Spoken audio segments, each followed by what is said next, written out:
എല്ലാവർക്കും ഹാപ്പി ദിവാലി. ഇന്ന് ദിവാലി ആയിട്ട് ഞാൻ ദഹിവട ഉണ്ടാക്കുക. അതിനു വേണ്ടി 3/4 കപ്പ് ഉഴുന്നുപരിപ്പും 1/4 കപ്പ് ചെറുപയർ പരിപ്പും എടുക്കണം. ഇത് വെള്ളത്തിലിട്ടിട്ട് നല്ലോണം ഇതിനെ കഴുകി 5-6 വെള്ളത്തിൽ കഴുകിയിട്ട് മിനിമം ഒരു 6 മണിക്കൂറെങ്കിലും വെള്ളത്തിൽ കുതിരാൻ വെക്കണം. ഇനി അത് രണ്ടും വെള്ളത്തിൽ നിന്ന് ഊറ്റിയിട്ട് മിക്സിയിലിട്ട് ഉപ്പും ഇട്ട് അരയ്ക്കണം.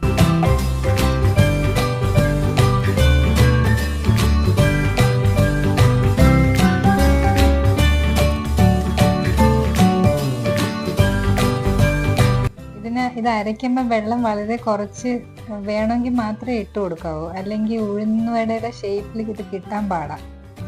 അതും ഭയങ്കരമായിട്ട് അങ്ങ് അരയും വേണ്ട. ഇടയ്ക്കിടയ്ക്ക് ഇളക്കി കൊടുത്താൽ മതി. അപ്പം ഇത് അരയ്ക്കാൻ എളുപ്പമാണ്.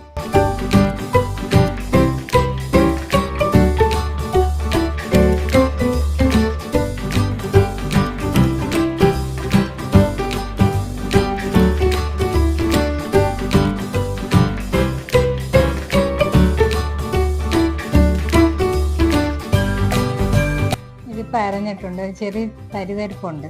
ഈ പരുവം മതി. നമുക്കൊരു പാത്രത്തിലോട്ട് മാറ്റാം.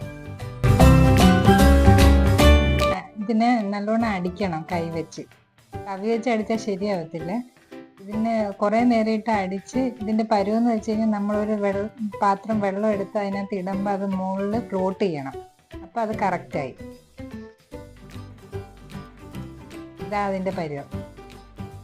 ഇതിനകത്ത് ഇച്ചിരി ഉപ്പും കുറച്ച് ജീരകപ്പൊടിയും കുറച്ച് കുരുമുളകും ചതച്ചതാണേ, അതും ഇട്ട് ഇച്ചിരി കൂടെ അടിച്ചിട്ട് നമുക്ക് ഇച്ചിരി നേരത്തേക്ക് അടച്ചു വെച്ചേക്കാം. ഇനി ഇതൊരു പാത്രത്തിൽ വെള്ളം എടുത്ത് ഇച്ചിരി ഉപ്പിട്ട് വെക്കണം. ഒരു ചീൻചട്ടി എടുത്തിട്ട് എണ്ണ ഒഴിക്കാം. ഇതിനകത്ത് നമുക്ക് വട ഉണ്ടാക്കാനാണ്. ചെറിയ ചെറിയ ബോളായിട്ട് ഉണ്ടാക്കിയാൽ മതി. ഇതിന് ഷേപ്പ് ഉഴുന്നുവടയുടെ ഷേപ്പ് വേണ്ട. ഇത് മറിച്ചും തിരിച്ചും ഇട്ട് മൂപ്പിച്ചെടുക്കണം. ഇത് പരുവായിട്ടുണ്ട്. ഇതിന് നമുക്ക് എടുത്തിട്ട് നേരത്തെ എടുത്തു വെച്ചില്ല വെള്ളവും ഉപ്പിൻ്റെയും ആ പാത്രത്തിലോട്ട് ഇടണം. ഒരു 5 മിനിറ്റ് അത് അതിൽ കിടന്നിട്ട് നമ്മൾ ചെറുതായിട്ടൊന്ന് ഞെക്കി പിഴിഞ്ഞെടുക്കണം. ആ വെള്ളം ഒന്ന് കളയണം. എന്നിട്ടൊരു സെറ്റ് ചെയ്യാനുള്ള ബൗളിലോട്ട് എടുത്ത് മാറ്റണം ഇതിന്. ഇനി ഒരു ബൗളിൽ തൈര് എടുത്തിട്ടുണ്ട്, ഇച്ചിരി ഉപ്പ് ഇട്ടിട്ടുണ്ട്. അത് ഇതിൻ്റെ മുകളിലോട്ട് ഒഴിച്ചു കൊടുക്കണം.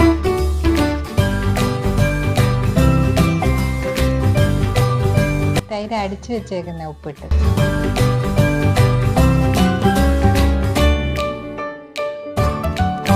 കുറച്ച് മല്ലിയിലയും പുതിനയുടെയും ചട്നി ഇടണം.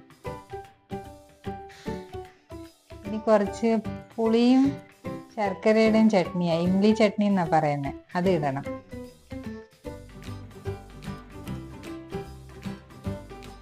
കുറച്ച് വറുത്ത് പൊടിച്ച് വെച്ച ജീരകപ്പൊടി കുറച്ച് മതി.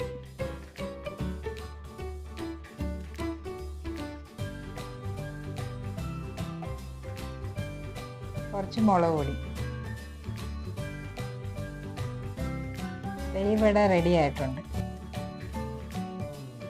ഹാപ്പി ദിവാലി എല്ലാവർക്കും.